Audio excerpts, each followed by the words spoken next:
Hi class, hope all is well with you. Welcome to week 10. We are just finishing up week 10, so we are headed into week 11. How are you guys feeling?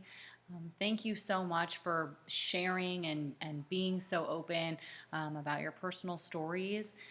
To bring those to the lesson is really helpful, and that way it really can help you all to understand the concepts and the lesson and the stuff in the textbook a little bit easier when you can kind of pull from your own experiences. So thank you so much for doing that.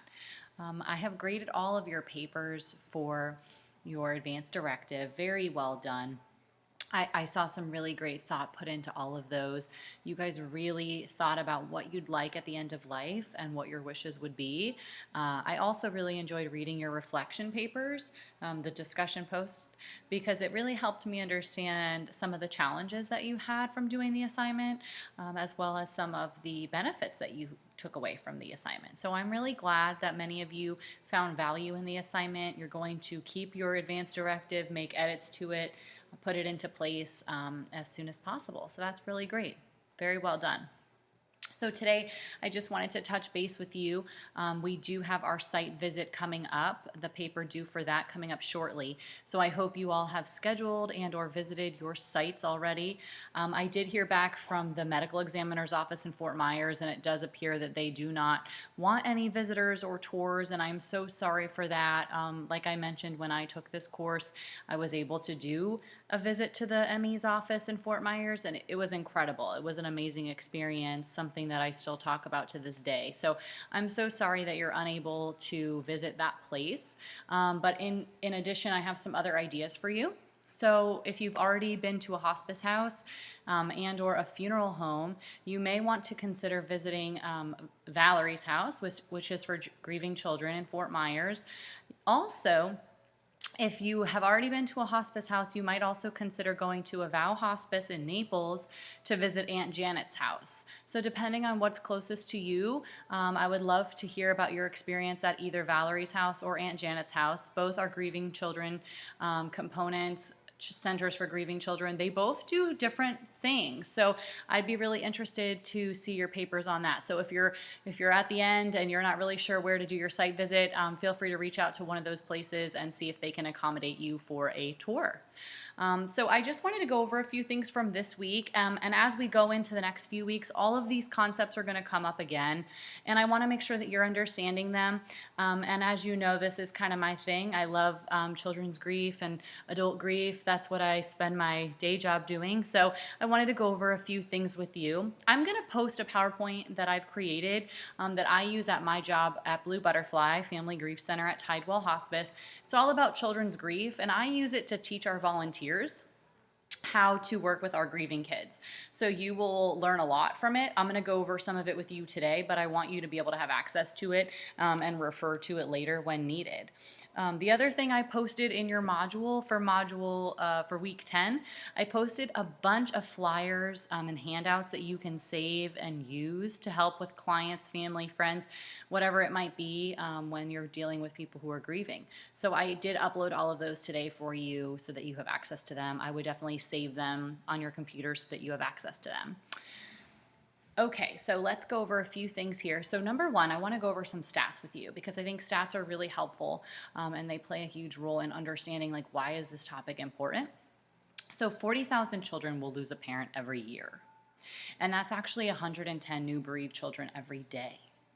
So 1 in 14 children will lose a parent or sibling by the age of 18, and those are national statistics. So if you're seeing me over here, I'm trying to just read my PowerPoint to go through it with you, but 1 in 14 children, that's a lot of kids that we're talking about experiencing the death of a parent or sibling. That doesn't even begin to touch the kids who are experiencing the death of an aunt, an uncle, a cousin, a friend, grandma, grandpa. So 1 in 14 is huge, but we know that there are so many more. And to bring it home to the adults, there's over 800,000 adults will become widowed every year, meaning they will lose their spouse due to death. So again, adults grieve their spouse, their children, their parents, and we're only talking about widows in that number, 800,000. So that's pretty crazy to me, I think. So for Florida, right, let's talk about Florida. 7.4% of children in Florida are bereaved. And that's actually higher than the national average, which is only 7%. Not that much of a difference, but it is when we're talking about kids who are grieving, right? And we're trying to see the impact and if our services are necessary or if a grief center needs to be built, that kind of thing. These numbers are important. So in Florida as well, 1 in 14 children will experience the death of a parent or sibling before they turn 18. So we have that national number of 1 in 14, and that's the same number for Florida as well. But again, remember, that's only talking about death of parent or sibling. All right, and in Florida alone, there's over 294,000 grieving children. That number always blows my mind, and these numbers are the most relevant and new numbers that we have. They are from 2017, but they were published this year. So they're the most up-to-date numbers that we have. And as you know, deaths are happening every day, and so people are becoming bereaved every day, and so we don't have those up-to-date numbers at this moment. I also have some data for you. This data is something I pulled from a needs assessment we did for our area when we were trying to determine if we needed to build a children's grief center. And when we got this data, that's how we decided to build the Blue Butterfly Family Grief Center up here in Sarasota, Bradenton area. So just so that you have these numbers, it's kind of cool. So in 2016, up until then, there's over 8,000 grieving children in the 4 counties that we serve, which is Sarasota, Manatee, Charlotte, and DeSoto counties. So that's like your Arcadia area, Port Charlotte, Northport, Venice, Sarasota, Bradenton, all of those areas. There's over 8,000 grieving kids, and that's only parent death. That doesn't even come close to sibling death, grandparent, aunt, uncle, cousin, grandma, grandpa. And then just in Sarasota and Manatee counties alone, just those 2 counties, we're seeing over 6,000 grieving kids in our area. So when my company saw those numbers, we knew we had to do something about it, and that's why we created this grief center. So it's really important that you understand that people care about grieving kids. People care about grieving adults. At Tidewell, for instance, we have over 30 support groups just for adults because we recognize that grief is hard. And we know that people need that support. But I want to talk to you about the difference between complicated grief and regular grief. Typical grief, no other complications, no other mental health issues, no other extenuating circumstances in your family, really just requires support, love, compassion, empathy. It doesn't require counseling or diagnosing or treatment planning. It just requires support, kindness, love, empathy, someone to be there for them. We do have complicated grief over here, part of the DSM-5 that we know many people are diagnosed with because grief complicates life, right? If there's already some things going on, if there's already trauma in the home, if there's domestic violence, if there have been previous deaths, so you have a whole stack of deaths that you're going through, that can complicate your life, that can complicate grief, and then there can be a diagnosis that does require additional treatment. We see that a lot with trauma, PTSD, domestic violence, but typical grief is normal, and it's not about fixing a person, right? It's about supporting a person and being there for them. And so I want to talk to you about the difference between mourning and grieving, okay? So mourning is the outward symbol of grief, the outward symbol of sorrow that we show. So when we are wearing black, sobbing, crying, dabbing our eyes, right? That's mourning. When we're grieving, it's that mental suffering, that internal state that we feel, that pain in our body, that distress, that guilt, shame, upset, all of those things, that's grief. So when I'm working with my grieving kids in my support group, the first concept I try to teach them is, well, what is grief? And it's fascinating because a lot of them don't even know, but here they are in this grief group, right? So a lot of the definitions that I get from them are, it's what you feel after someone dies. And that's a perfect way of explaining it. So your grief and my grief are different. His grief and her grief are different. Everyone's grief is different. And that's because we all feel things differently. And we all have different relationships with different people. So for instance, if my brother and I, we both grieved our dad differently. My mom, she grieved her husband differently than we did. All the relationships play a huge role in how you grieve and how you heal as well. So some things to keep in mind, grief knowledge, right? So grieving is normal and healthy. You guys watched that TED Talk this week, and Nora really does a great job of explaining that, like, grief is normal. and I'm not going to be moving on. I'm only moving through it, right? We're here to power through and heal, but it's about allowing yourself that time to grieve and to have that normal sadness, that normal disappointment. All of those feelings are normal, and we see them often. They're very common feelings. So normal grieving doesn't require therapy. We just talked about that. And healthy grief is normalized with peer support. That's why peer support groups are very popular and common in hospices, in mental health facilities, in assisted livings. There's a lot of peer support groups going on because that simple fact of being able to normalize that what I'm saying is something that you also feel lets me know, oh, okay, I'm not alone. I'm not the only person that feels like this. I'm not the only one that feels guilt or shame because I didn't get to say goodbye to my loved one. All of those things, when you can be in a peer support group and verbalize how you feel and be validated by the person next to you, that's huge. Sometimes when I'm working with kids individually or even adults individually, we kind of do some work one-on-one to get to the point where they can go ahead and be in the group. When I can see that I no longer have something to offer to that client, I know without a doubt they're going to do fantastic in the group, because there just comes a point where there's nothing more I can do. There's nothing more I can validate for them, that their grief is hard and this loss is difficult and it sucks that you can't talk to this person anymore. And it's terrible that your future, you had it all planned out and you thought you were going to be with that person until you were 99. But when you get into a group and you hear the other person say, I was supposed to be with this person until I was 99 as well, you instantly feel connected. You instantly feel heard. And that's something that I just simply can't provide as a one-on-one counselor. So I really hope you guys value and understand the importance of these peer support groups. So, of course, you already know that children grieve too. I'm pretty sure I've talked about that since day one here, but I think it's always important to remember that children grieve too. People sometimes don't believe that children grieve, and we know that they do. We know that we see different the grief impacts children in different ways. We see children regress. We see children with issues with potty training, eating, sleeping, all because of their grief. So it's really important to keep an eye on those things and to realize that grief is affecting those. And that's subconscious, most of it. Kids don't have control over that, but it's because of if you think about it, this is how I explain it to adults. It's hard for adults to understand grief. It's hard for adults to verbalize how they're feeling, how they're processing, all the disappointment and the feelings that they have. It's hard for adults to do that. So you ask a child to do that, and it's even harder, right? Because kids can't verbalize the way that we can. Kids can't even conceptualize the way that we can. So when we're asking a child, well, how are you feeling? And they throw something at you, or they kick a table, or they won't do their homework, it's a really good reminder that these kids are not giving us a hard time. They're having a hard time. And I think that word switch is so key. Like, they are not giving us a hard time. They're simply having a hard time in their heart, in their mind. This is just difficult. This is not something that's easy for them.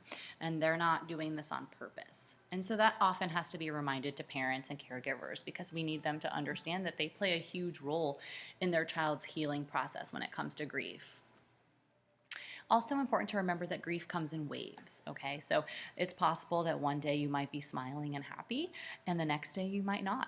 Or it could be moment to moment. You might be happy and laughing, and then the next moment you hear a song and you're triggered, and now the day's ruined, right? So grief comes in waves. We know that. So in your textbook, it talked about William Worden's healing tasks. So I want to go over those with you a little bit, because we still use those in the grief world, and it's not like, okay, here, client, here's the tasks for healing, hope you can figure them out. No, this is really for you to keep in the back of your mind as the clinician, social worker working with someone, or maybe working with a friend even, that these are the things that you want to see improve. These are the things that someone is really trying to work on internally for themselves to help with their healing for grief. Okay, so number one is to accept the reality of the loss. So when I'm working with an adult or child, I'm really trying to identify, does the person understand and accept that this person died? Do they get that? Or are they in denial? right? Or like when I'm working with kids, are they completely oblivious to the fact that this person is gone? I've had kids who say to me, "My daddy's at the store getting milk. He'll be right back." So that's a problem, right? So we have to work on that. Those are things that I have to jot down and keep track of, because it's okay to think that for a short period of time, but we need to work on that, and help the child or the adult to process that no, this person died and they're not coming back. So the next task would be to work through the pain of the grief, right? So sometimes people have to work on this for years and years and years and years. Or sometimes they work on it a little bit each day and eventually they feel a little bit better, but it never fully goes away, right? But the goal is that we're working on the pain, we're working to heal, we're working on our heart to feel less broken. So we have to also adjust to an environment without the deceased person. So life changes when someone dies. Your environment feels different, your routine is different. If you think about it for kids, maybe mommy was the one that woke me up in the morning and made my breakfast and took me to school, and now mommy died, and so now daddy has to take me. And that's really hard for kids to adjust to. That's really confusing.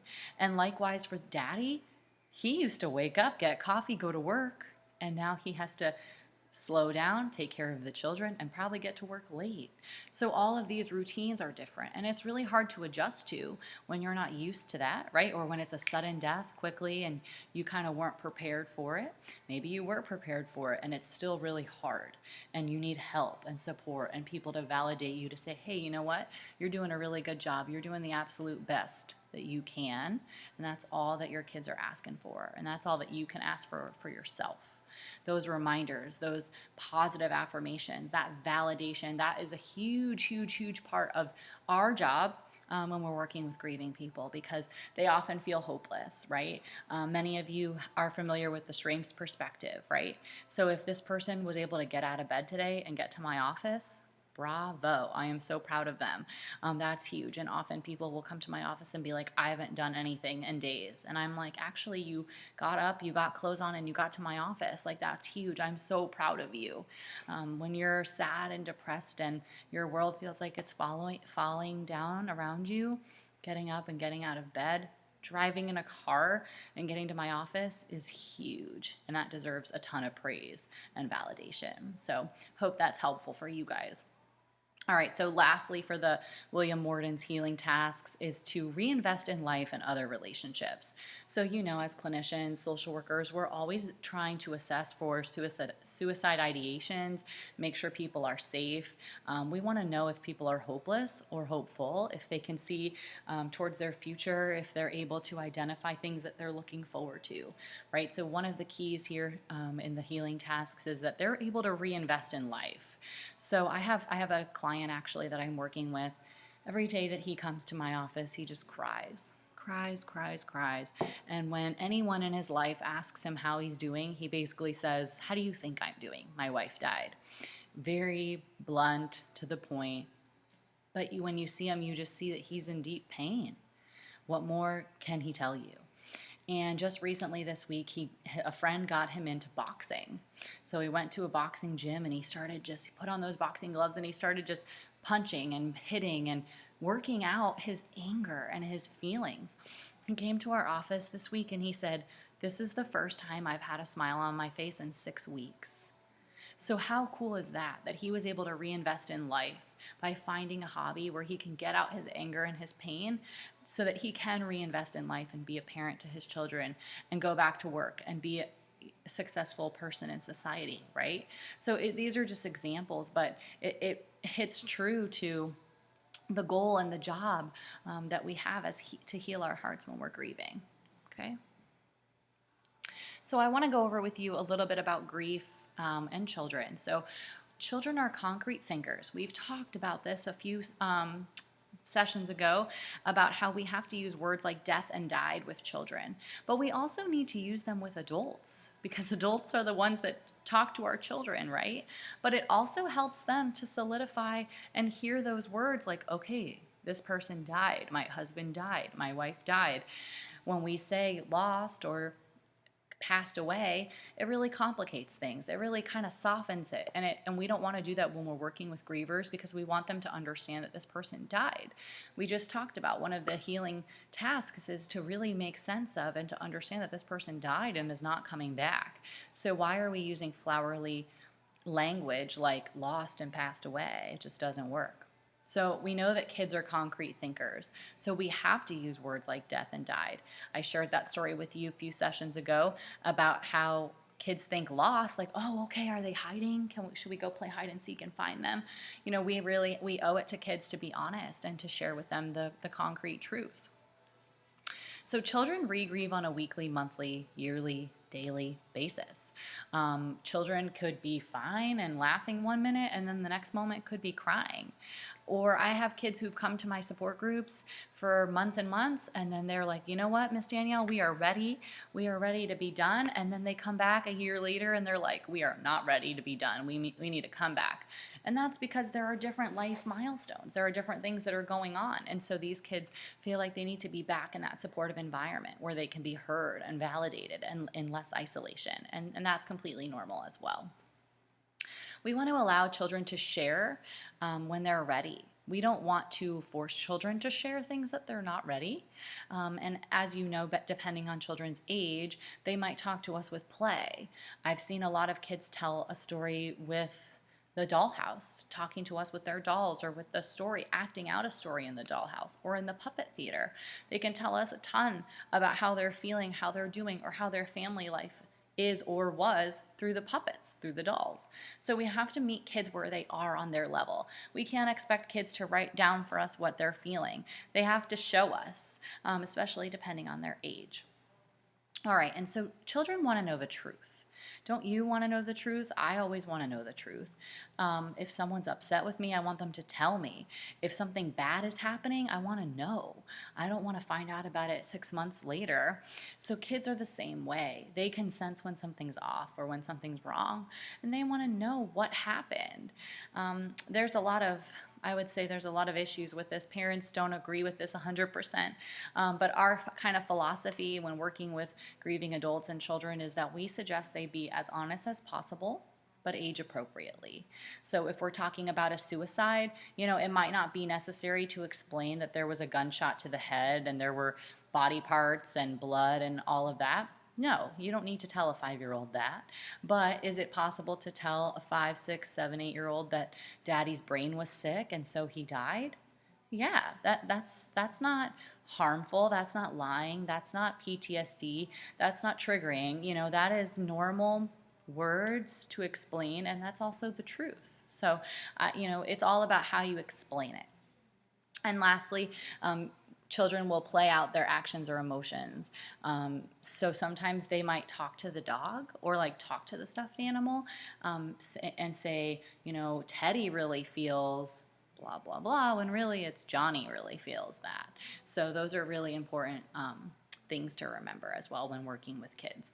Plus, when you're working with kids and adults, if it's a family that's grieving, a lot of what you're going to come across will be parenting. Parents often give in a lot to their kids when they're grieving because they think that, oh, well, they've already been through so much. Their dad just died or whoever, and the parents kind of stops parenting. And so your job is going to have to be to support them in that and say, would you have done that if this didn't happen? How would you have handled that before this death? Really remind them that their parenting is key to the child's success and to the children pursuing life and being successful. So some things to keep in mind. The grief process is affected by so many things. Your age, the age of the person who died, the way the person died. Was it a suicide? Was it cancer? What triggers go with those things? Were they in the hospital? Were they in a hospice? Was it a car accident? Now you have all these fears or all of these triggers that come that affect your grief. Maybe you're unable to go to a hospital now. Maybe you can't go and drive a car by yourself because of the car accident. Maybe you can't drive by that one street because every time you do, it reminds you of that day. So all of those are things that complicate your grief. And those are things that you kind of hold inside. When I was reading your post this week and y'all were talking about things that you would say to comfort someone, right? We often think of things to comfort someone at the very initial stage of finding out that someone died, right? Like, okay, all the cliches, I'm sorry for your loss, I'm here for you, all of the ones you all mentioned. But what about 6 months from now? What about a year from now when this person is still struggling with driving past that street? Or it's the anniversary of the death, or it's that person's birthday and no one remembered. And because that person died, no one thought to bring it up or to celebrate it. Those are painful days, and that is really struggling for the griever. It's a tough place to be when you're the griever and everyone else around you is going on with life as normal. Okay, so just all really great things to keep in mind. So the support system that we all play in someone's life when they're grieving is so important. There's this activity I do with the adults and the kids in my support groups. It's called the Grieving Bill of Rights. And we talk about, well, what is it that you believe that you have the right to when you're grieving? And the caregivers, the adults, their poster is always amazing. It's always a list of, I'll stop grieving when I'm good and ready. I'll parent my child any way I want to. It's okay to not be okay. It's okay to serve pancakes for dinner. You know, all of these things that people in their community, in their lives, have judged them for.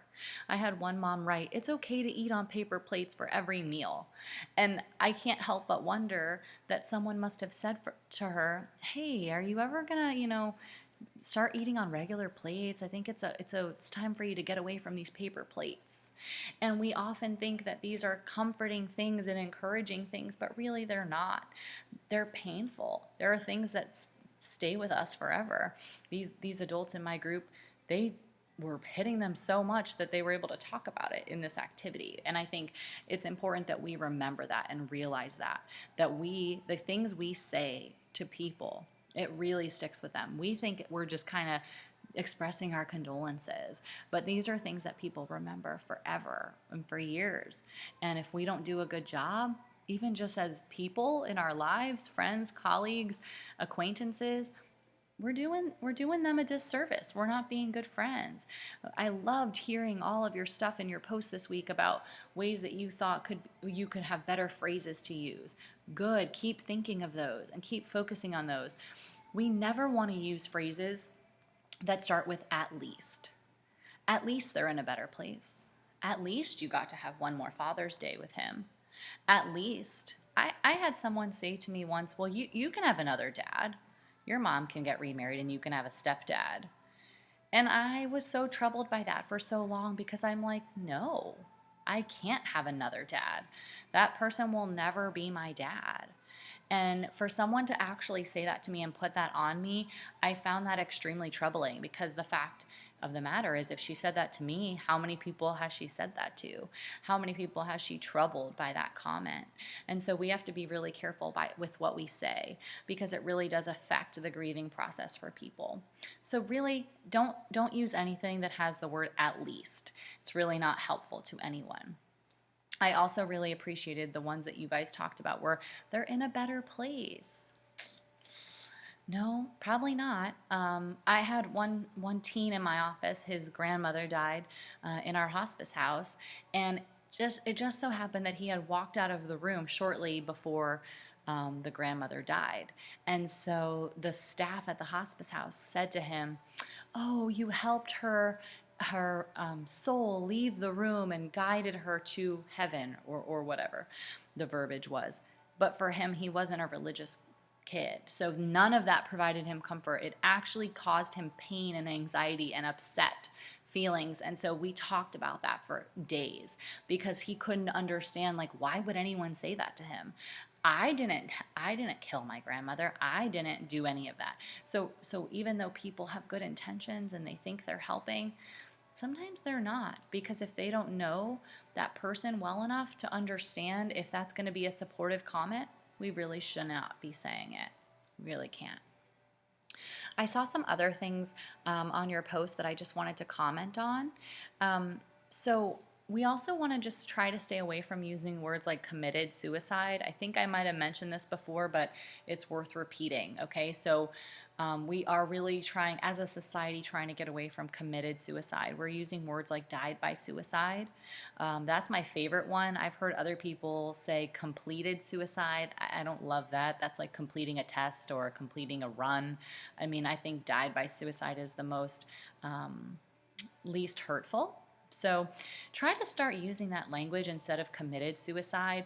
I'm still seeing that in your posts, and I'm still seeing passed away or lost in your posts, and I really would like to start seeing dead and died. I just think it's important. If that's the number one takeaway you take away from my course, I will be a happy camper. So some other things I noticed in your posts, you were talking about crying, right? So it's important to remember that just because someone is or is not crying doesn't mean that they're grieving properly. So not everyone cries when they grieve. Not everyone gets sad. Not everyone openly cries in front of others. Some people need to do that in private. But some people also need permission to cry. At our groups, we actually have a rule that says it's okay to cry and it's okay not to cry. We want them to do whatever they need to do, but we're trying to create this safe space where you can do that. And if today is crying, then go ahead. And if today is laughing, then go ahead. We want them to do what they need to do, and we're not going to put our own judgments onto them. So along the lines of that are tissues. And again, I might have mentioned this before, but it's worth repeating. So if you're working with someone who's crying, or even if you're with a friend who's crying, people who are crying in front of you, they feel comfortable. They feel heard. They feel like they're allowed to cry in front of you because you've made them feel safe. But the moment you hand them that tissue box, the moment you pick up the tissues out of the box and you give them to them, you're telling them to stop crying. You're saying, that is making me uncomfortable. I need you to stop crying. Here's a tissue. And we really don't want to do that, because that's really the complete opposite of what we're preaching, right? It's the complete opposite of, hey, we want you to cry if you need to. Feel safe to do that here. In my office, I have about 3 tissue boxes all around the room. Clients can see them from the moment they walk in. If they need a tissue, they will get up and grab one. I've seen them do it multiple times. It's not for me to decide when they need a tissue. It's not for me to decide that they even need one. Many people don't need one. They want to cry. They know that when they come to my office, that that's their safe place to let out their feelings and cry.